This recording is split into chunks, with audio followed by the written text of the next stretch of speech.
राज्यात ज्या भागात वन्य प्राण्यांचा वावर तिथं AIचा वापर असणारे कॅमेरे लावा. वनमंत्री गणेश नाईक. मुंबई.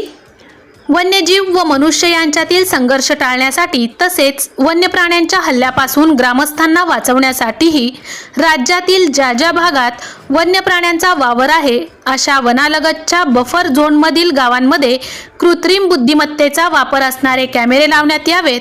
यासाठी राज्य शासनाच्या मार्वल या संस्थेची मदत घेण्यात यावी. येत्या 15 दिवसात ही कार्यवाही युद्धपातळीवर पूर्ण करण्याचे निर्देश वनमंत्री गणेश नाईक यांनी आज येथे दिले. विदर्भात विविध ठिकाणी होणाऱ्या मानव व वन्यजीव संघर्ष व वन्य प्राण्यांच्या हल्ल्यासंदर्भात आज मंत्रालयात बैठक झाली.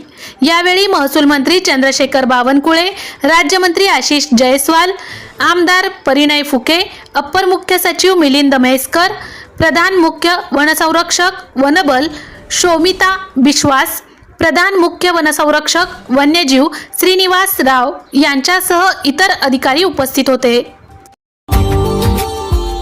Subscribe now and press the bell icon. Never miss an update.